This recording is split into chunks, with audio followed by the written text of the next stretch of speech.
front pages as usual. Everyone's going on different stories this morning. Sunday Telegraph's got some pictures from Guantanamo Bay there, but also the George Osborne story that you were hearing about in the news there.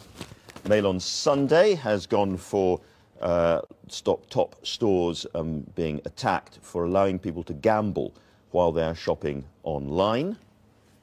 The Observer has an interesting story we're going to be talking about a little bit later on, talking about how younger people are now just going to have to rent rather than buy houses. The world has changed for them. Lots and lots of football, of course. Roy Hodgson, no sweat, says they gave you the Sunday Times before. They've also got a story about judges being told to get tough on immigrants. That is what we are going to be talking to Theresa May about as well. And finally, The Independent on Sunday has Eric Pickles, the Community Secretary, talking tough about problem families. And again, we'll discuss that with our two wonderful paper reviewers, the Huffington Post and the Times, Carla Buzasi, editor-in-chief of the Huffington Post. Don't get that confused. One day. It may have gone by the time we get to there. And Phil Collins from the Times. We're going to start off with what story? Carla, have you got the first story? We're going to internet trolls. So this is in the Times, but it's a story that's been running actually for a few weeks now. Yeah. I think there's been some great TV programmes about it. Louise Mensch has come out and sort of exposed these people who were trolling her on Twitter. But for those who don't understand the terminology, trolling is being unbelievably personally offensive and abusive while hiding behind anonymity on the internet. Absolutely, yeah. And you see this you see it in comments on news websites, Twitter, Facebook, and I think it's becoming more and more prevalent as more and more people are on these sites. But we've finally got someone who's actually managed to get the police involved and forcing Facebook to reveal lots of people are saying identities. It's not the actual identities of the individuals, it's their IP address. So that's no guarantee that they'll actually find out who's been leaving these comments. But the law firm that have been representing this woman have basically said this is opening floodgates, and we're going to see a mass of potentially lawsuits because of less this. Anonymity on the internet. Yeah, absolutely. Phil, your first story. Well, it's hard to avoid the Spanish bailout. Yeah. I mean, critics of the European Union always say that the bad thing about it is there's this horrible plan towards federalism, and the truth is it's much worse than that. There's no plan at all. And we're lurching from one crisis to the next. So we're proceeding by summits, and the latest instalment in the slow rescue of the euro is 100 billion euros for the Spanish banks. Now, as you can imagine, that amount of money going to Spanish banks has gone down extremely badly in Spain.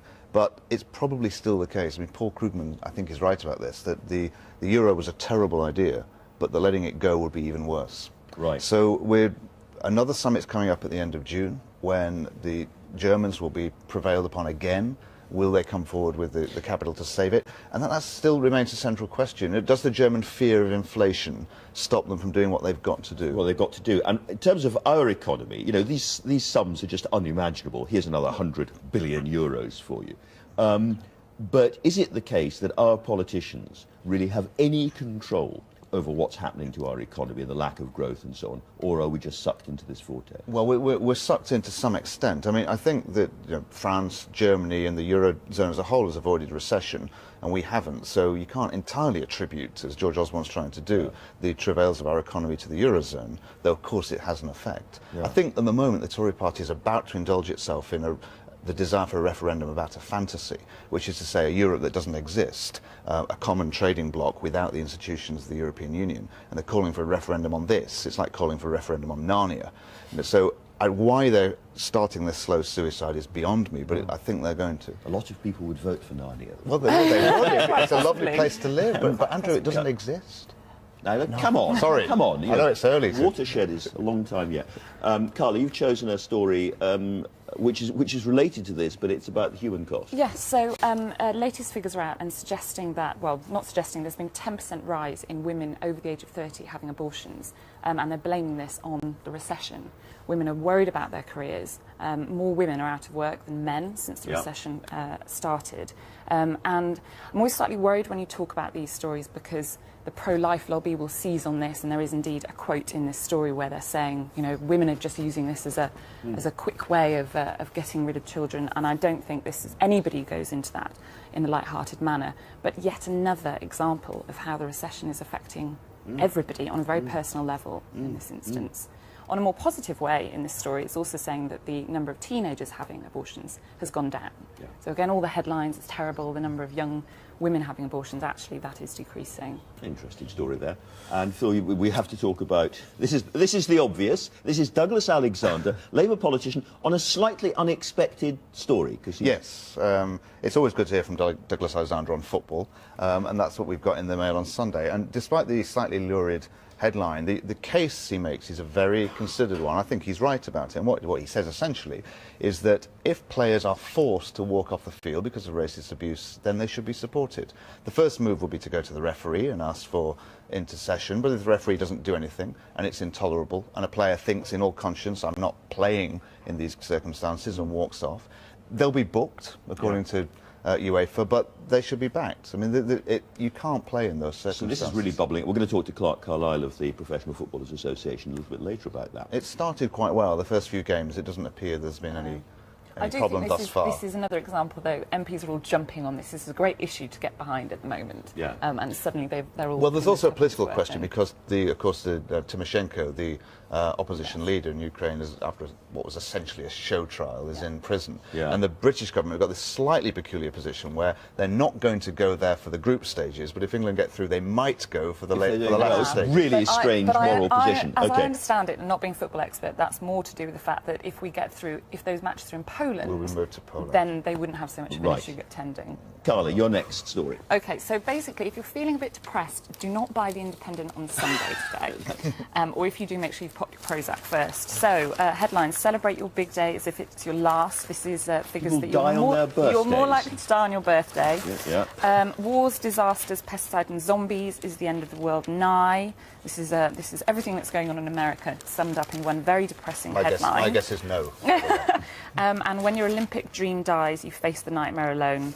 Very sad story about people who win Olympic medals and then left bereft afterwards because they're never going to hit that high Of all the again. problems in the world, Yes. I think I could cope with that one. Yeah, I know. For one reason or another, it has to be said that the Indy on Sunday has a very, very down feeling this morning. It definitely does. So They don't do any royal stories and I love them for that. So there's a sort of a cockroach of Jubilee coverage, which is still going. It's still going on. They don't do that, so they have to fill it up with terrible stories. Of course, a lot of these Sunday newspapers really don't have very many old-fashioned reporters left to go out and get stories.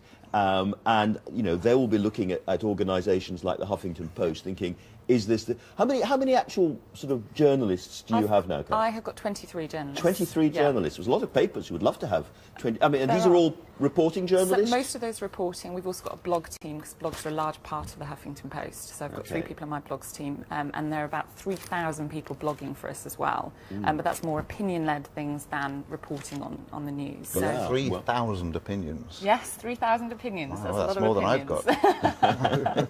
Well, maybe this is the future. Another story, Phil, from the traditional end of the market. Yes, the government's pull your socks up merchant, Eric Pickles, is using West Side Story to get into the question of problem families. The G Officer Krupke, the great song where they blame their parents and their background for everything. And he says problem families have had it far too easy. We need to stop being so correct about them and start hitting them a bit harder.